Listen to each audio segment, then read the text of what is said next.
Olá amigos, sejam bem-vindos ao meu canal. Eu sou a Eliane e no meu canal vou falar sobre literatura e arte. Se você gosta desses assuntos, fique comigo. Hoje eu vou falar sobre o realismo. Mas antes de começar, dê o seu like se você gostar, o seu dislike se você não gostar. Ative o sininho para receber notificações dos próximos vídeos e inscreva-se no meu canal. Gente, comente aqui embaixo se você gostou, por que gostou, ou se não gostou também comente. É importante para mim.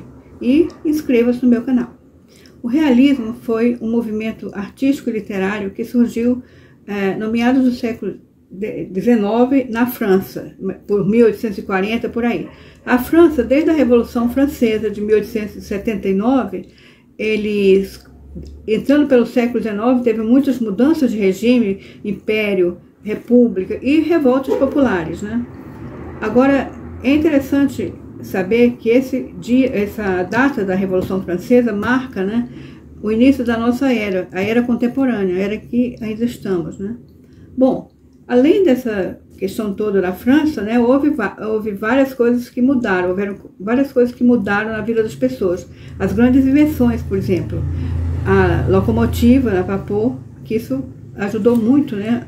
Porque antes era tudo puxado a cavalo, carroças, diligências, e as distâncias eram muito grandes, né?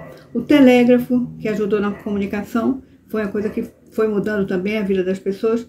A fotografia inclusive influenciou um pouco na arte, na pintura, porque a fotografia parecia o real, né? Não tinha nenhuma, era o real nu e cru, vamos dizer assim.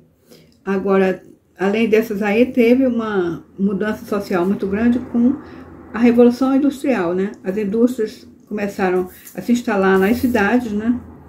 E vieram os camponeses para trabalhar como operários. Eles trabalhavam em trabalhos árduos, né? E ganhavam muito pouco, moravam em lugares insalubres. Eles eram miseráveis mesmo, né? Essa mudança social mudou também a questão dessa diferença tão grande, tão visível, da riqueza dos burgueses e a pobreza dos trabalhadores, né? Mudou também, houve também uma mudança na arte, né? Porque até aí a arte era uma arte romântica, né? Que foi o romantismo, né? Mas o romantismo é, como diz Victor Hugo, é a arte do liberalismo, né? O romantismo era uma arte que deixava a pessoa fugir da realidade um pouco, né? Tinham muita devaneios, né? Muita fantasia, né? Uma emoção muito exacerbada.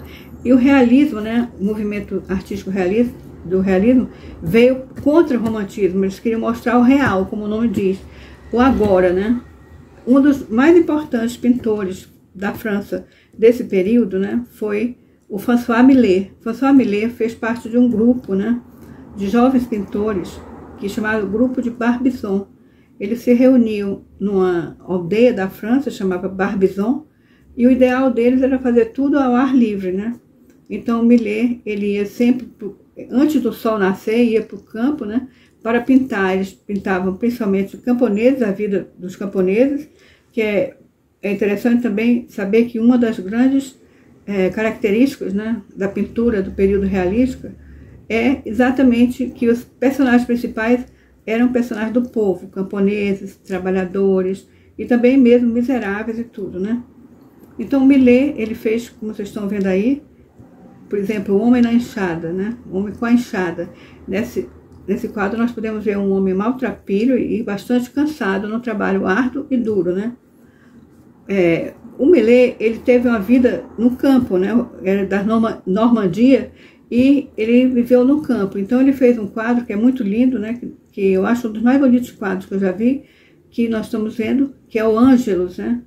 Ângelus, né, é a hora da Ave Maria, né? 6 horas da tarde, quando o sol se põe. Nesse quadro, ele retrata dois camponeses, a contraluz, né, um casal de camponeses, que param, né, para rezar o Ângelus, né? Lá no horizonte nós vemos uma igreja, com certeza o sino da igreja tocou, marcando o horário, né, do Ângelus, né? O sol se põe, são 6 horas da tarde. Eles deixam seus utensílios de trabalho e ficam ali muito concentrados na oração. O Millet fala, né, que a inspiração dele para este quadro do Ângelus, né, é exatamente a vida que ele levou no campo, porque a avó dele, quando eles iam trabalhar no campo, quando dava 6 horas, né, eles paravam para rezar o Ângelus, que era para em louvor, né, a Virgem Maria, e também para rezar pelos pobres que tinham falecido.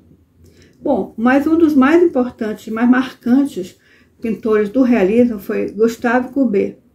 Courbet, ele foi ele foi para Paris estudar direito, mas ele resolveu entrar para estudar belas artes, né? Ele, além de pintor e gostar muito de pintar, ele era um político, né? Ele se interessava por política. E nada como, para ele, uma época como aquela, né? De mudanças sociais tão grandes, né? Então, um dos quadros, em 1855, né? Houve um grande pavilhão, um grande Feira Universal de Paris, né? E nessa Feira Universal tinha inventos, né? Exposição de inventos, de produtos dos países e tudo, e o Salão das Belas Artes, que os artistas expunham suas obras. Então, o Gustave Courbet, ele apresentou 3 obras para este Pavilhão das Belas Artes. Eles foram rejeitados porque eram muito grandes, né? E então ele era um homem rico, né? Resolveu fazer ao lado desse pavilhão um pavilhão do realismo, com os 40 quadros dele mesmo. Então daí ele batizou o movimento realista, né? Um dos quadros que foi rejeitado foi o que nós estamos vendo aí, né? Os Quebradores de Pedra. Esse quadro é muito interessante, que o Courbet, ele está denunciando a dureza da vida dos trabalhadores, né? Aí mostra um jovem e um velho quebrando pedras, que é um trabalho muito duro, né? Ele mostra aí o ciclo da pobreza, vamos dizer assim, em que o jovem vai envelhecer fazendo esse trabalho. Ele não coloca muito horizonte, né? Só um pedacinho do céu, e ao lado ele coloca uma panela com um pedaço de pão, que é o alimento desses trabalhadores. Isso chocou, porque a burguesia não queria ver aquilo, né? Aquela realidade. Eles vão para os salões não para ver aquilo, porque eles não queriam ver aquela miséria, né? Então, chocou bastante, né? É interessante saber que esse quadro, durante a Segunda Guerra Mundial, ele desapareceu no bombardeio, né? Mas o próprio Courbet falava sobre esse quadro, que ele, quando saía para dar uma volta, passear, encontrava muita gente, várias pessoas trabalhando em trabalhos árduos como aquele. Um outro quadro que também não foi aceito no pavilhão, né, das Belas Artes, foi o Enterro em Ornans. Esse quadro é bem grande também, e também chocou por ser um enterro, né? Ornans é a cidade em que Courbet nasceu. Esse quadro é bem grande, né? E era um padrão da época, né? Das academias e tudo da época, que quadros grandes somente para motivos de mitologia, de grandes batalhas, alguma coisa assim, e não para um enterro de pessoas comuns no interior. Isso chocou. E um dos mais, vamos dizer assim, icônicos, né, quadros de Courbet é o Ateliê do Artista, que ele falava assim, esse que nós estamos vendo, ele falava assim: verdadeira alegoria que resume 7 anos de minha vida artística e moral, né? Então ele fez esse quadro em 1854, né? É um quadro grande, né? Aliás, 1855, é um quadro que mede 3,59 metros por 5,98, né? Muito grande, e é muito estudado o quadro e muito interpretado. Eu vou fazer uma interpretação. Bom, nós vemos no centro do quadro o próprio pintor Courbet, né? Fazendo uma pintura da sua cidade natal, né? E centralizando também, né, um menino de tamanco, um menino todo rasgadinho, que deve simbolizar a pobreza, né, do campo, principalmente, que os tamancos eram usados no campo. Do outro lado tem uma mulher nua, mas não uma mulher idealizada, uma mulher com um corpo bem humano, bem real. E esta mulher, com certeza, simboliza os modelos, que nos ateliês dos artistas tinham modelos para eles pintarem, né? E ele fala assim, do lado esquerdo, ele fala assim: na esquerda representa o mundo da vida comum, das massas, a miséria, a pobreza, né? A riqueza dos exploradores e aqueles que prosperam na morte. Então, nós vimos aí, à esquerda, atrás, bem atrás, um grupo de homens, de vários tipos de homens do povo. Tem o operário, né? O camponês e todas as pessoas mais humildes, né? Agora, logo na frente, nós temos um senhor de cartola e outro que está com tecido na mão, como se estivesse vendendo. Esses dois, né? Dizem que são dois ministros, das interpretações, são dois ministros de Napoleão III. Agora, logo ao lado, né? Está perto do quadro, tem uma mulher miserável que está amamentando seu filho. E logo em cima nós temos uma caveira sobre um jornal. A caveira é usada por muitos pintores para simbolizar que a morte, né, é o fim de tudo e que todo mundo fica igual na morte, né? Em cima nós temos um símbolo, né, talvez de pintura sacra, né? Porque nós temos um personagem em posição de crucificação. Agora, tem também um personagem que é muito interessante, é o caçador, né? Esse caçador é o Napoleão III. É assim a interpretação que é dada. Que, aliás, as feições são muito parecidas mesmo. E o caçador está ali com seu cachorro. O que o Colbert, como eu falei, ele é muito político, né?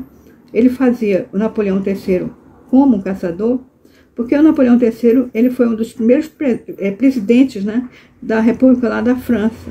Mas depois que ele se tornou presidente, ele se autoproclamou imperador. Então é Napoleão III. Então, o Colbert, que era republicano e anarquista, ele quis com isso dizer que o Napoleão III apropriou-se de uma coisa que não é dele, que é o poder, né? O poder que seria do povo. Bom, à esquerda, ele fala... À esquerda, nós temos que representa o mundo da vida comum. Não, à esquerda não, desculpe. À direita são os amigos, né? Amigos dele, né? Lá na ponta tem Baudelaire, lendo, né? Baudelaire é um amigo dele e também que era um poeta e crítico de arte, poeta realista, né? E logo à frente dele tem um casal muito bem vestido, que representam os colecionadores e os que compram os quadros de Courbet. Logo atrás tem um casal que se vê muito pouco, mais é o vestido da mulher, né, um azulado, que simboliza o amor livre. E tem um grupo de homens que são os amigos deles, inclusive os políticos, né? Bom, como eu falei a vocês, o Courbet, ele era um político mesmo. Então, em 1871, ele participou da Comuna de Paris. Comuna de Paris foi uma revolta popular, né? Que durante 72 dias, né, teve o primeiro governo do povo, né, mas foi muito reprimida, né, com muito sangue, né, e o Courbet passou 6 meses preso, porque ele participou, né, e depois houve perseguições contra ele, inclusive financeiras e tudo, né, que ele foi obrigado a pagar uma estátua, né, que tinha lá, que derrubaram a estátua, disseram que era ele, então cobraram dele isso, né? Então venderam tudo dele, os quadros e tudo em asta pública. Ele já não tinha mesmo nada. O que ele fez? Ele fugiu para a Suíça e logo depois ele morreu, né? E morreu muito pobre. Bem, amigos, eu espero que vocês tenham gostado. Se vocês gostaram, então compartilhe esse vídeo e fique comigo no próximo vídeo. Obrigada.